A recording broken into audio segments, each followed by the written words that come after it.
Hello दोस्तों। तो Hi everyone. Welcome to day 16 16. Day 16 of starting a startup. और हम वीडियोस बहुत दिन बाद बना रहे हैं ये वाली, क्योंकि टाइम नहीं मिलता है, लेकिन जब भी टाइम मिलता है हम लोग ये वीडियो बनाते हैं। और आज हमारे पास टॉपिक भी बहुत अच्छा है। टॉपिक है कि फाउंडर्स को फीचर सेट कैसे सेलेक्ट करना चाहिए, और कोई भी नया फीचर बनाते वक्त what they should evaluate first and then decide on what to make and what not to make, है ना। तो कार्तिक, मेरा क्वेश्चन इसमें ये है कि यार हम लोगों ने भी, जब हम लोगों ने स्टार्टिंग में स्टार्ट किया था, तो फाउंडर्स लोगों को बहुत ज़्यादा होता है कि यार मैं एक फीचर बनाया, उसके बाद वो जंप करते तुरंत दूसरे फीचर पे, है ना। और उनको लगता है यार वो प्रोडक्ट कभी लॉन्च ही नहीं कर पाते, और दूसरी चीज मार्केट में जा ही नहीं पाते। वो फीचर टू फीचर वो बिल्ड ही इतना ज्यादा कर लेते हैं कि वो ब्रेड्थ बहुत ज्यादा कर लेते हैं, है ना, अपने प्रोडक्ट की, और बिकता उनसे कुछ है नहीं। तो इसमें क्या थॉट है तेरा? यार क्या होता है ना, हम लोगों के साथ भी स्टार्टिंग में ऐसा ही हो रहा था, मुझे अच्छी तरह याद है। तो क्या होता था कि हम लोगों ने एक चीज बनाई, एक चीज जब तक हमारे दिमाग में थी, जब तक हम मार्केट में नहीं उतरे थे, तब तक तो हम फोकस थे एक चीज बनाने में। जैसे ही मार्केट में आए, लोगों ने कहा, अरे यार आपके पास ये नहीं है क्या? मैंने कहा यार बात तो सही कह रहा है, ठीक है। फिर हम जंप कर गए। हमने कहा ये भी बनाते चलो, ठीक है। फिर दूसरे के पास गए। अब ऐसा तो नहीं है एक के पास जाके दोबारा नहीं जाएंगे कहीं पे, दूसरे के पास गए, उसने कहा आपके पास ये नहीं है क्या? वो नहीं है, एक्स चाहिए, वाई नहीं है, जेड नहीं है। तो ऐसा करते करते बहुत सारे फीचर हो गए, और हम सोच रहे हैं कि यार अब बनाए क्या विदाउट एनी कस्टमर। हाँ, विदाउट एनी कस्टमर की, बस बनाते जाओ, ठीक है। तो मतलब होता क्या है ना कि आप थोड़ा सा लूज हो जाते हो फिर आप डायरेक्शन में, और जहाँ पे आपका जो एक एक्स, आपको जो पता है कि आपका ये मास्टर प्रोडक्ट होना चाहिए, ठीक है, ये आपका डिफरेंशिएटर है, एटलीस्ट वहाँ पे आपको डेप्थ पे जाना ही जाना चाहिए। आपको वो नहीं तो उसको ढूंढना पड़ेगा कि वो है कि नहीं है। ऐसा भी नहीं होना चाहिए कि वो कोई उसकी रिक्वायरमेंट ही नहीं है। तो मतलब ये भी पता होना चाहिए कि उसकी रिक्वायरमेंट तो है, वैलिडेटेड तो है, लेकिन मेरे को उसकी डेप्थ में जाना है।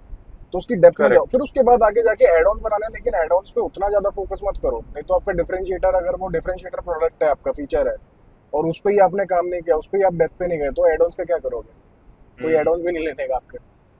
तो हम लोगों के केस में क्या हुआ था ना, हम लोग हम लोग क्या है, हम भी इसी सिचुएशन में थे कि वी हैव टू डिसाइड के हमको ब्रेड्थ कवर करनी चाहिए या हमको एक फीचर का डेप्थ कवर करना चाहिए। तो हम लोग बैठे थे, हमने डिसाइड किया, हमने थोड़ा सा डिसीजन ऐसा लिया कि चलो लेट्स कवर बोथ, ठीक है, डेप्थ भी कवर करते हैं और ब्रेड्थ भी कवर करते हैं। बट इन रियलिटी में ऐसा होता नहीं है, आपको एक चूज करना पड़ता है, ये बहुत टफ डिसीजन होता है। And the best thing is to go in depth, and ठीक है, डेप्थ में जाना है और for one feature, and then cover breadth also, but not focus that much on that, है ना, इनिशियली, जब तक आपके कस्टमर्स बहुत अच्छे नहीं हो जाते हैं। अगर कहीं ना कहीं आपका जो मेन फीचर है वो अगर आपको ब्रेड कवर करने के लिए आपको लगता है कि जो मेन फीचर है वो स्ट्रगल कर रहा है, तो उन सब चीजों को पिक करो। अगर उस पर कोई डिपेंडेंसी नहीं है उस चीज की, तो उसको छोड़ दो, उसको बाद के लिए छोड़ दो। लेकिन जो आपका मेन फीचर है उसकी डेप्थ में जाने के लिए आपको जो जो लग रहा है वो आसपास में इकट्ठा कर लो, अदरवाइज लेट इट बी। पहले 100 कस्टमर्स लाने के लिए आपको ब्रेड्थ कवर करने की, बहुत ज्यादा वास्ट ब्रेड्थ कवर करने की जरूरत नहीं। प्रोडक्ट में जितनी ज्यादा ब्रेड्थ होगी, जितने ज्यादा XYZ फीचर्स होंगे, उतना ज्यादा आपको मेंटेनेंस में भी कॉस्ट लगेगा, उतना ज्यादा आपको क्लैरिटी नहीं आएगी कि आपको बेचना क्या है ना। जितने कम फीचर्स होंगे, जितने ज्यादा परफेक्ट फीचर्स होंगे, मतलब इन डेप्थ फीचर्स होंगे ना, थॉटफुल फीचर्स होंगे, उतना ज्यादा आपको भी क्लैरिटी रहेगी what you need to sell, और आप ICP अच्छे से डिफाइन कर पाओगे। अदरवाइज आपका प्रोडक्ट अगर 100 फीचर्स के साथ लॉन्च हो रहा है, या फिर, तो आप ICP क्या डिफाइन करोगे, क्योंकि कोई फीचर आपका कोई ICP के काम आ रहा है, कोई फीचर आपका कोई ICP के काम आ रहा है, तो मार्केटिंग भी बहुत मुश्किल है, सेल्स भी बहुत मुश्किल है उस केस में। Initially for first 100 customers you should focus on the depth as compare to the breadth, है ना। करेक्ट। तो यार एक अर्पित, एक ये भी चीज है कि मतलब ICP का भी एक बहुत बड़ा इसके अंदर वो है। ICP पे हमने पहले भी वीडियो बनाया है, लेकिन यहाँ पे ना हमारे टाइम में तो हमें ये भी नहीं पता था ICP था क्या। कहीं ना कहीं से पता ही चला था हम लोगों को भी। तो अब सोचो, आपका अगर टारगेटेड अपने अगर वो नहीं किया, अपना सर्च नहीं किया अपने आईसीपी को, ठीक है, तो और आप किसी के पास भी चले गए, जैसे हमारे केस में क्या था, रिक्रूटमेंट था, तो रिक्रूटमेंट बहुत वास्ट डोमेन है, ठीक है। अब रिक्रूटमेंट में हम लोग इंटरव्यू कर रहे थे सबसे पहले, जो आइडिया लेके आए थे बना रहे थे। अब क्या होता है कि हम लोगों ने इंटरव्यू वाला देखा ही नहीं। रिक्रूटमेंट में सोर्सिंग भी आता है, रिक्रूटमेंट में स्क्रीनिंग भी आ रहा है, इंटरव्यू भी आ रहा है, असेसमेंट्स भी आ रहे हैं। तो अगर हम लोग खाली रिक्रूटमेंट देख के किसी के पास भी चले गए, तो यार वो तो अपनी हिसाब से अपनी रिक्वायरमेंट दे देगा ना। अब तो किसी एजेंसी के पास चला गया, वो तो कहेगा मुझे सोर्सिंग का प्रॉब्लम है, भाई तुम क्या सॉल्व कर रहे हो, ये तो है ही नहीं प्रॉब्लम, ठीक है। तो आपको लगेगा कि यार ये तो मतलब नेगेटिव फीडबैक हो गया, लेकिन आप गलत आदमी के पास चले गए, ठीक है। और आपको जब आप जो चीज़ बनाई है, आपने उसी के लिए टारगेटेड वो करनी चाहिए थी, मतलब सर्च करनी चाहिए थी कि आपको इंटरव्यू की ज़रूरत है। हमें कोई आता था कि नहीं नहीं इंटरव्यू की नहीं, सोर्सिंग की ज़रूरत है, हम फिर भी कहते थे अच्छा आओ बैठो।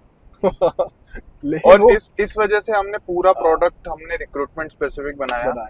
हम लोगों के केस में इन डेप्थ था इंटरव्यूज पे जाना, एंड ब्रेड था entire operating system of recruitment.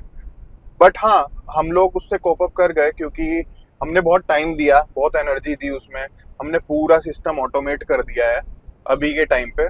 But initially हमारी जो पेस होती है ना, वो स्लो हो गई थी उसके चक्कर में। तो ये चीज़ है कि इनिशियली आपकी पेस स्लो नहीं हो, क्योंकि initially you can't afford slow pace, है ना। तो इसलिए आपको डेप्थ जरूरी है। अभी तो हम लोग डेप्थ और ब्रेड्थ सब कवर कर चुके हैं, क्योंकि हम लोगों को 2 साल हो चुका है करते करते। लेकिन हर किसी के पास हर पे 2 साल नहीं होते इतना ना, नहीं होता है, टाइम नहीं होता है हर किसी के पास उतना नहीं हो पाता है। तो वो फिर क्या हो जाता है ना कि फिर वो कहीं ना कहीं आपको लगता भी नहीं है कि आपका बिजनेस फेल हुआ है। आपको पता है कि आप क्रैक करने वाले थे, लेकिन आप रनवे खत्म हो गया आपका, और आप बीच में अटके रहते हो, आपको समझ भी नहीं आता यार इसको चलाना है नहीं या बंद चलाना करना है, है। बंद करना है। ठीक है, मैं क्योंकि कोई लोग तो आपको अच्छा फीडबैक देंगे, कोई लोग आपको बहुत बुरा फीडबैक देंगे, क्योंकि आपके प्रोडक्ट का ब्रेड्थ ही इतना बड़ा है कि कोई किसी फीचर की बात कर रहा है, कोई किसी फीचर की बात कर रहा है, कोई किसी सेगमेंट का कस्टमर है, कोई किसी सेगमेंट का कस्टमर है। There is a lot of clutter in that.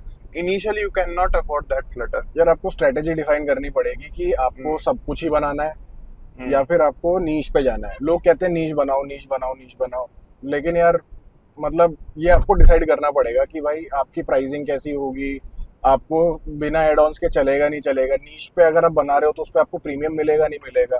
तो बहुत सारी चीज़ें होती हैं सोचने वाली। अगर आप सोच करके और अपनी सारी चीज़ों को एक साथ जोड़ करके अगर आपको ये डिसीजन, एक स्ट्रेटेजी बनानी पड़ेगी कि आपको सब कुछ बनाना है कि आपको नीश बनाना है।